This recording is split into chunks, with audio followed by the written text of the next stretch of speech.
a number of works in this gallery. Most of these works are related to Pass the Peas. They all are.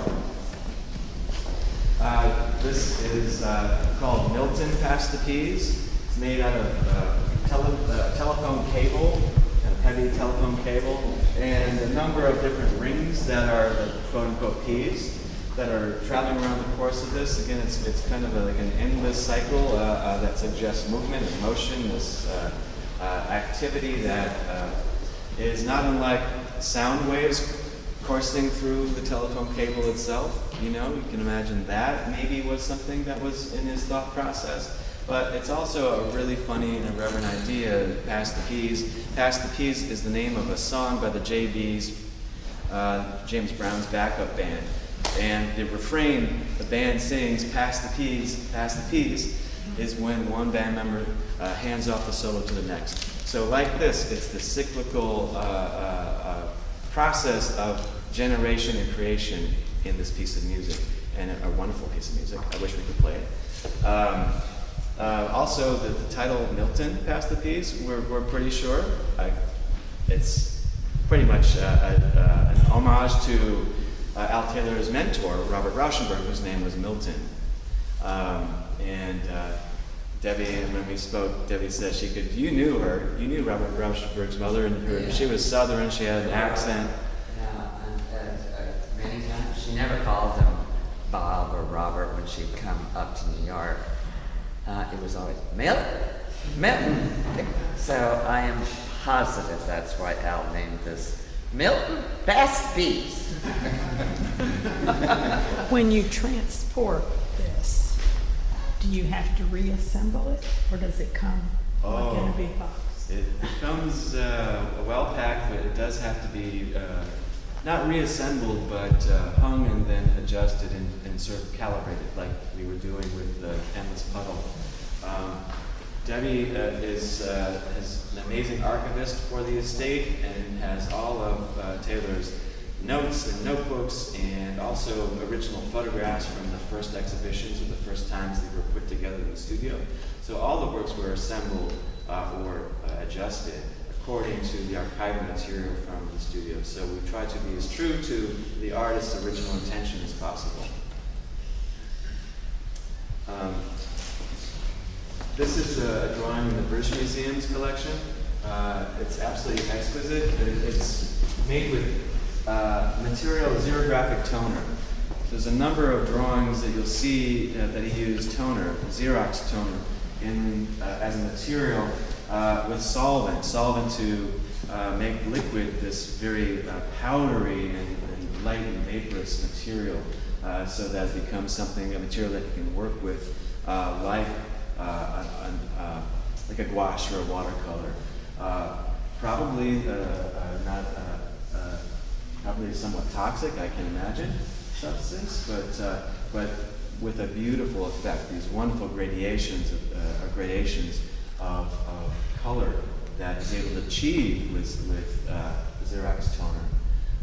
But you get a sense of this idea of this Pass the Peas work, or the idea of hanging puddles that have become pathways for the course of information, maybe with this piece, or just the course of travel and motion in and around these objects. He always said, you don't look at his objects, you look in and through and around them. And so the drawing really re-amplifies that idea in a beautiful way with this its correction fluid, which is this wonderfully opaque material that does create a sense of space, of pictorial space, and as does the suggestion of wires. And like this work in Hanging Puddles, there's a few other works where he's using wires as a medium.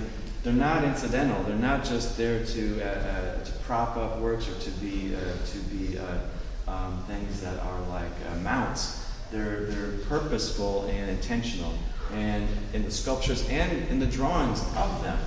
So you'll see this very specific line that they make reproduced or suggested in the drawings here. So you've got this Pass the Peas object as imagined as if it's suspended from above and from the side. Beautiful drawing.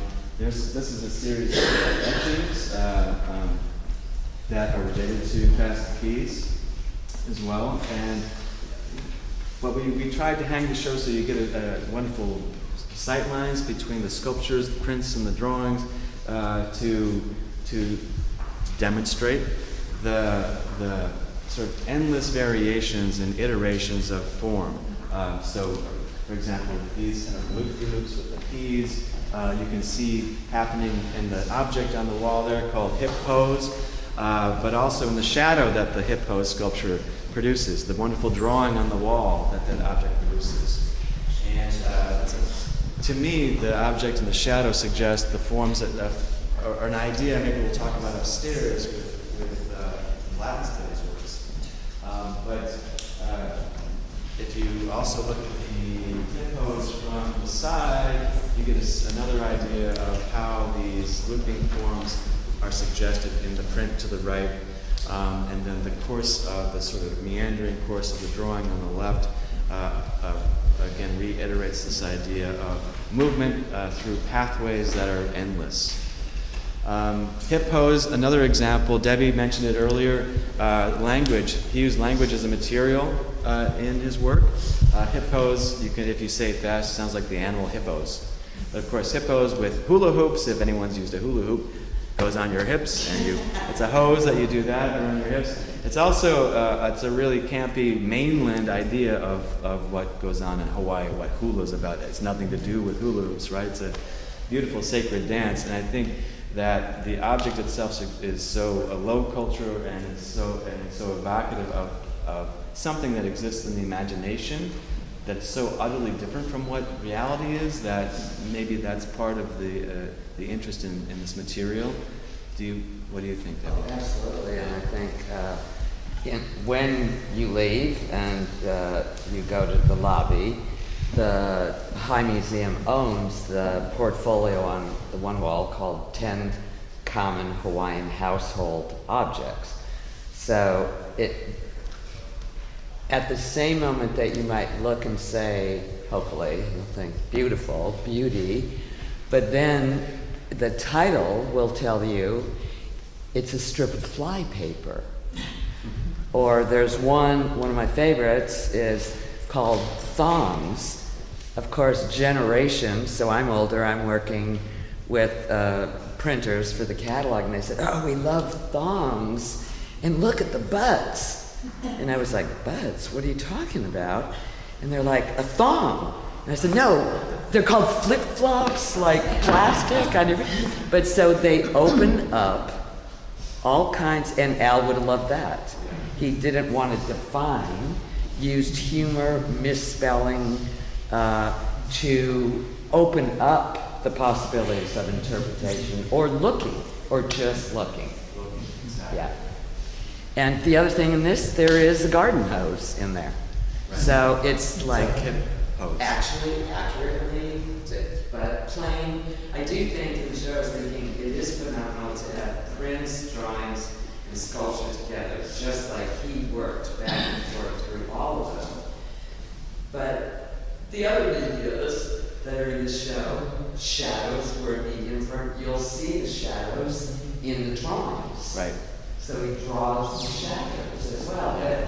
These are the shadows. Right. So that's another medium, and language, playing with language was another. So there's 5 mediums in the show. Yeah. We're going backwards chronologically, so you'll see what, in this object specifically, I see this as like I imagine in my imagination, kind of a celestial globe. You get an idea of sort of the cosmos in this, and the sort of the scientific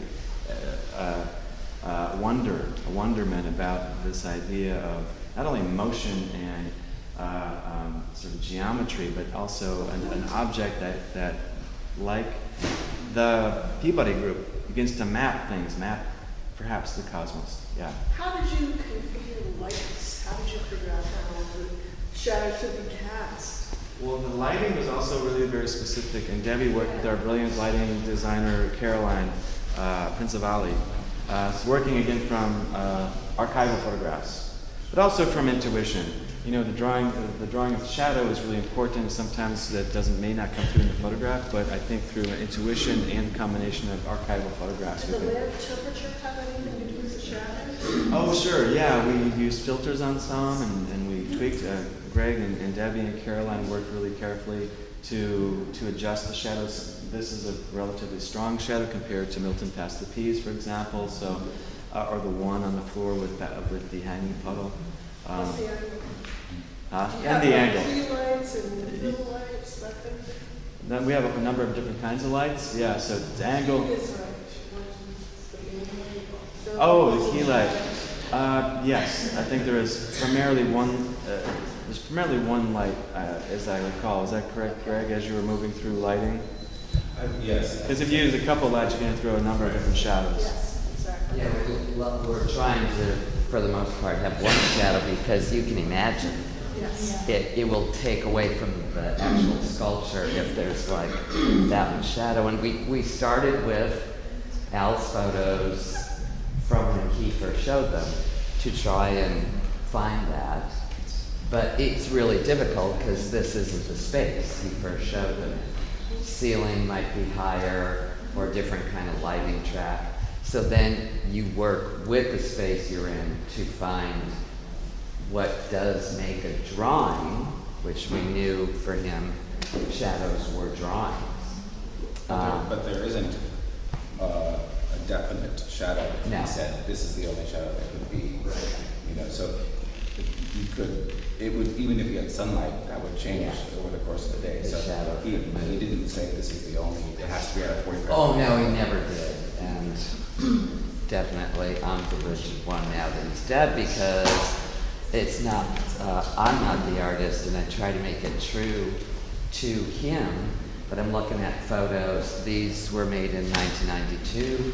I'm looking at them in 2017 and trying to say what position was he standing in when he did that? And I'm so lucky that the Zwirner Gallery, Michael and the team here really, it had the patience to but that ring should be slightly to the left at top, based on a photo from 1992 in a completely different space.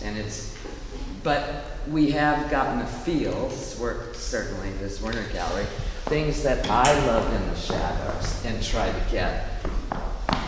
The wires. There's the wire there, cast to the side. You see here a ring, it must be that one, is coming through. I love when the shadow goes on the floor. Yeah. Yeah. Anyway, they're not easy, and I don't, something's else I don't think. And you have to have that exact shadow. There's a little gallery over to my left. It's tight, so please go and visit it because it's really, we're calling it a little temple, and there's one on the next floor up as well. This happens to have some of the last works that Al Taylor made before he died, including the last drawing he made. The exhibition includes the first print of his mature work in the exhibition and the last drawing. And that drawing is in this gallery. It's related to a series of works